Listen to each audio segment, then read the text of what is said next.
My name is Popoola and I'm a first-year medical student. I have been powerlifting my whole life. An interesting story, I started out as a bodybuilder when I was 19, competed in the NPC in SoCal for about 10 years, won 2 overalls, and then transitioned full-time into powerlifting. And that was a journey that took about 6 years that accumulated in me breaking the world record. I broke the world record in powerlifting in 2016 where I totaled 2099.9. I still remember the exact number because it was such a big day in my life.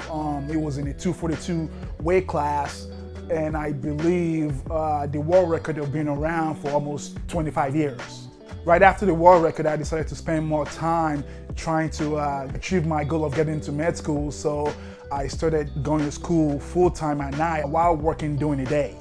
So when I made a transition to focus more on my schooling, I had a little cognitive dissonance because I had always trained my whole life, and my image in terms of what people see me as, people know me as TP Hawk. I'm a big T. I'm always this big guy. So I had a little, internal battle in terms of how should I approach my training? What should I do? Do I want to maintain my size? So I ended up just mainly again focusing on my schooling, focusing on work because I had to get paid and I had to make money to go to school. And I just tried to use training as a mental break from school and work. And what ended up happening was I struggled with my strength, but eventually my strength started coming back. But what I realized was training was part of my life, and all I had to do was just keep doing it. Basically, was a way to maintain my mental health.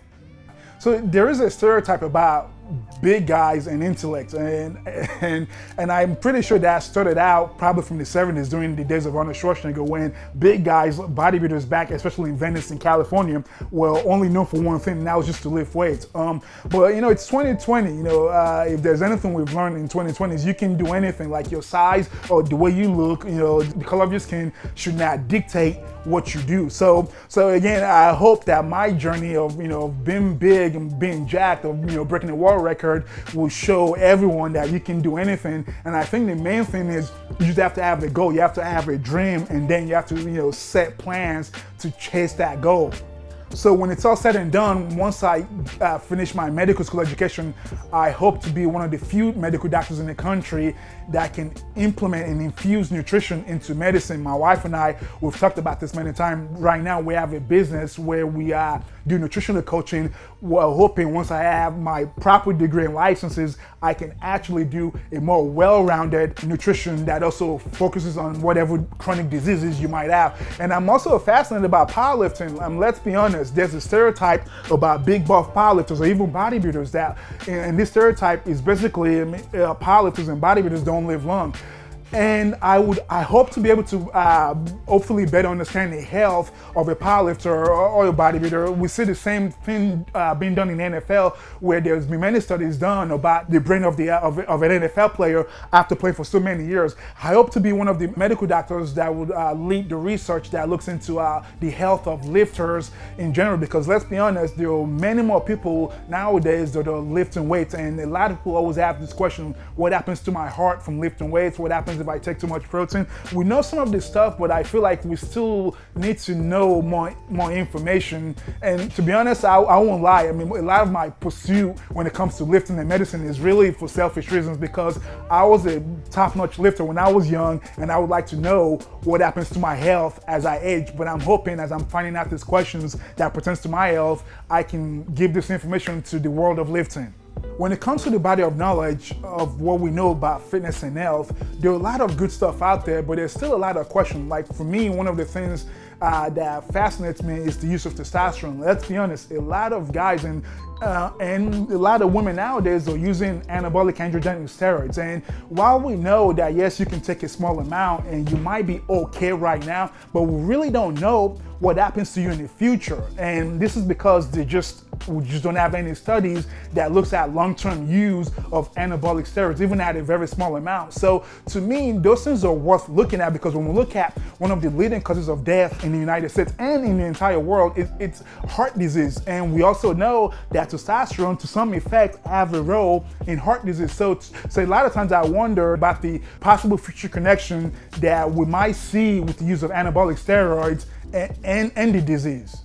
When I think of dominating humbly, I think of a football player that got in the end zone and scored a touchdown, but did not do any elaborate dance or any crazy celebration because this football player expected to get in the end zone. So dominating humbly to me is having a plan, accomplishing the set plans, and then basically, you can have some fun, you can enjoy, but you check up the box. I've accomplished this goal. Let's move on to the next goal. And honestly, this is how I've basically lived my life. And a lot of times I look back and I'm like, wow, I've had some pretty amazing accomplishment from, breaking the world record, which is, it's an unusual thing. A lot of times I have to try to explain to people when I broke the world record, I was #1 in the entire world in my weight class. And I'm like, should I actually do more celebration? Should I go around making bigger announcement? And then getting into med school, I actually just found out at my particular school, out of about 5,500 applicants, only 80 or so people got in. So it was about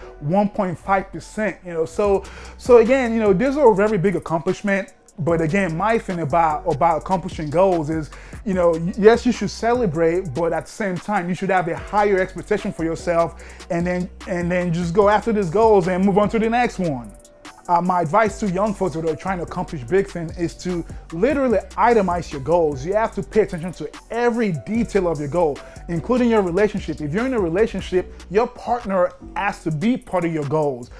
Your family might have to be part of your goals. In other words, if your goals require you to move out of state, you just cannot pack up and go out of state and try to have a long distance relationship. So what I have noticed, for me, again, I'm married, actually I'm newlywed, but I've been with my wife for 4 years now, and we actually met at Barbell Brigade 4 years ago, is I always have to have an open communication with her in terms of my goal. And even though I have these big goals and she understands that I have big goals, we have a mutual respect for each other. So in my opinion, one of the biggest roadblocks to a goal is not communicating with the people around you. And if you're not in a relationship, in my opinion, that's your opportunity to really be aggressive towards your goal, because it's just you. This is the time to go after your goals.